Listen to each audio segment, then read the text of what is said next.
Book 2, Chapter 21 of Resurrection. As soon as the senators were seated round the table in the debating room, Woolf began to bring forward with great animation all the motives in favour of a repeal.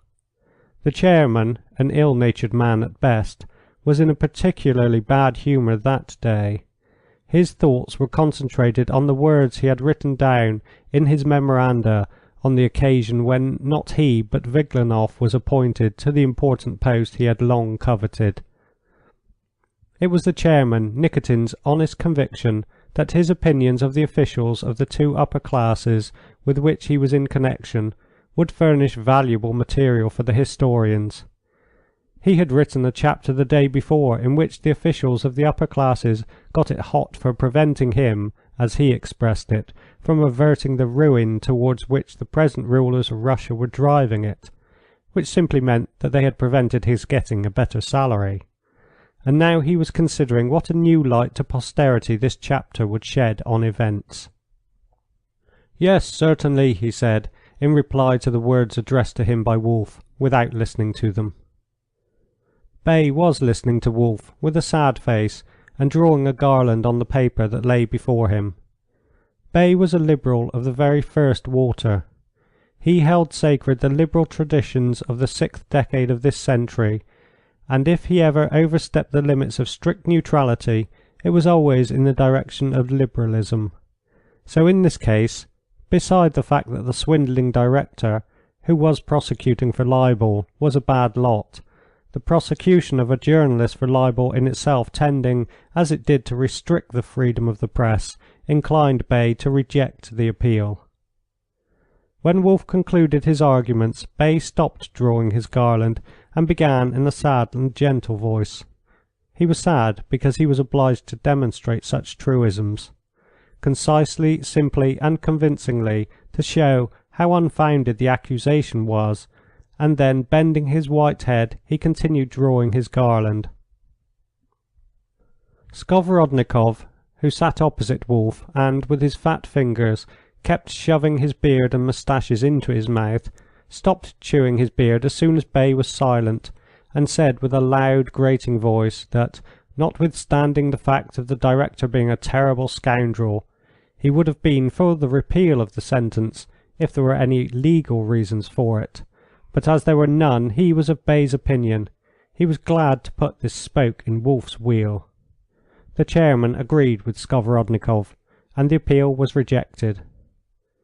Woolf was dissatisfied, especially because it was like being caught acting with dishonest partiality.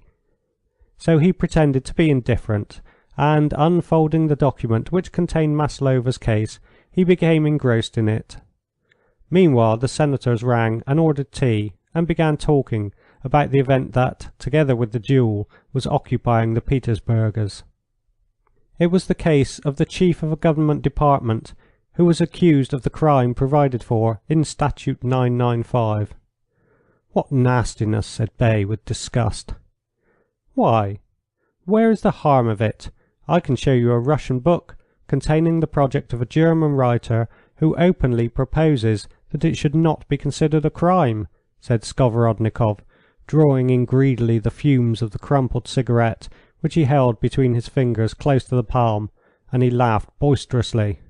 "Impossible," said Bay. "I shall show it to you," said Skovorodnikov, giving the full title of the book and even its date and the name of its editor. "I hear he has been appointed governor to some town in Siberia." "That's fine. The archdeacon will meet him with a crucifix. They ought to appoint an archdeacon of the same sort," said Skovorodnikov. "I could recommend them one," and he threw the end of his cigarette into his saucer and again shoved as much of his beard and moustaches as he could into his mouth and began chewing them. The usher came in and reported the advocate's and Nekhludoff's desire to be present at the examination of Maslova's case. "This case," Woolf said, "is quite romantic," and he told them what he knew about Nekhludoff's relations with Maslova. When they had spoken a little about it and finished their tea and cigarettes, the senators returned into the Senate chamber and proclaimed their decision in the libel case, and began to hear Maslova's case. Wolf, in his thin voice, reported Maslova's appeal very fully, but again not without some bias and an evident wish for the repeal of the sentence. "Have you anything to add?" the chairman said, turning to Fanarin. Fanarin rose, and standing with his broad white chest expanded, proved point by point, with wonderful exactness and persuasiveness, how the court had in 6 points strayed from the exact meaning of the law. And besides this he touched, though briefly, on the merits of the case and on the crying injustice of the sentence.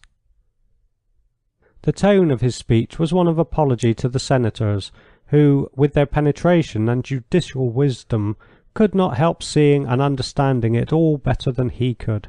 He was obliged to speak only because the duty he had undertaken forced him to do so. After Fanarin's speech, one might have thought that there could not remain the least doubt that the Senate ought to repeal the decision of the court. When he had finished his speech, Fanarin looked round with a smile of triumph, seeing which Nekhludoff felt certain that the case was won. But when he looked at the senators, he saw that Fanarin smiled and triumphed all alone. The senators and the public prosecutor did not smile nor triumph, but looked like people wearied, and who were thinking, "We have often heard the like of you. It is all in vain," and were only too glad when he stopped and ceased uselessly detaining them there. Immediately after the end of the advocate's speech the chairman turned to the public prosecutor. Selenin briefly and clearly expressed himself in favour of leaving the decision of the court unaltered, as he considered all the reasons for appealing inadequate. After this the senators went out into the debating room. They were divided in their opinions. Wolf was in favour of altering the decision. Bay, when he had understood the case, took up the same side with fervour, vividly presenting the scene at the court to his companions as he clearly saw it himself. Nikitin, who was always on the side of severity and formality, took up the other side. All depended on Skovorodnikov's vote, and he voted for rejecting the appeal, because Nekhludoff's determination to marry the woman on moral grounds was extremely repugnant to him. Skovorodnikov was a materialist, a Darwinian, and counted every manifestation of abstract morality, or worse still religion, not only as a despicable folly, but as a personal affront to himself. All this bother about a prostitute and the presence of a celebrated advocate and Nekhludoff in the Senate were in the highest degree repugnant to him. So he shoved his beard into his mouth and made faces, and very skilfully pretended to know nothing of this case, excepting that the reasons for an appeal were insufficient, and that he therefore agreed with the chairman to leave the decision of the court unaltered. So the sentence remained unrepealed. End of Book 2, Chapter 21. Book 2, Chapter 22 of Resurrection. "Terrible," said Nekhludoff, as he went out into the waiting room with the advocate, who was arranging the papers in his portfolio. "In a matter which is perfectly clear, they attach all the importance to the form and reject the appeal. Terrible." "The case was spoiled in the criminal court," said the advocate. "And Selenin, too, was in favour of the rejection. Terrible, terrible," Nekhludoff repeated. "What is to be done now?" "We will appeal to His Majesty, and you can hand in the petition yourself while you are there. I will write it for you." At this moment little Wolf, with his stars and uniform, came out into the waiting room and approached Nekhludoff. "It could not be helped, dear Prince. The reasons for an appeal were not sufficient," he said, shrugging his narrow shoulders and closing his eyes, and then he went his way. After Wolf, Selenin came out too, having heard from the senators that his old friend Nekhludoff was there. "Well, I never expected to see you here," he said, coming up to Nekhludoff and smiling only with his lips, while his eyes remained sad. "I did not know you were in Petersburg." "And I did not know you were public prosecutor in chief." "How is it you are in the Senate?" asked Selenin. "I had heard, by the way, that you were in Petersburg, but what are you doing here?" "Here? I am here because I hope to find justice and save a woman innocently condemned." "What woman?" "The one whose case has just been decided." "Oh, Maslova's case," said Selenin, suddenly remembering it. "The appeal had no grounds whatever." "It is not the appeal. It's the woman who is innocent and is being punished." Selenin sighed. "That may well be, but—" "No maybe, but is." "How do you know?" "Because I was on the jury. I know how we made the mistake." Selenin became thoughtful. "You should have made a statement at the time," he said. "I did make the statement." "It should have been put down in an official report. If this had been added to the petition for the appeal—" "Yes, but still, as it is, the verdict is evidently absurd." "The Senate has no right to say so. If the Senate took upon itself to repeal the decision of the law courts according to its own views as to the justice of the decisions in themselves, the verdict of the jury would lose all its meaning, not to mention that the Senate would have no basis to go upon, and would run the risk of infringing justice rather than upholding it," said Selenin, calling to mind the case that had just been heard. "All I know is that this woman is quite innocent, and that the last hope of saving her from an unmerited punishment is gone. The grossest injustice has been confirmed by the highest court." "It has not been confirmed. The Senate did not and cannot enter into the merits of the case in itself," said Selenin, always busy and rarely going out into society. He had evidently heard nothing of Nekhludoff's romance. Nekhludoff noticed it and made up his mind that it was best to say nothing about his special relations with Maslova. "You are probably staying with your aunt," Selenin remarked, apparently wishing to change the subject.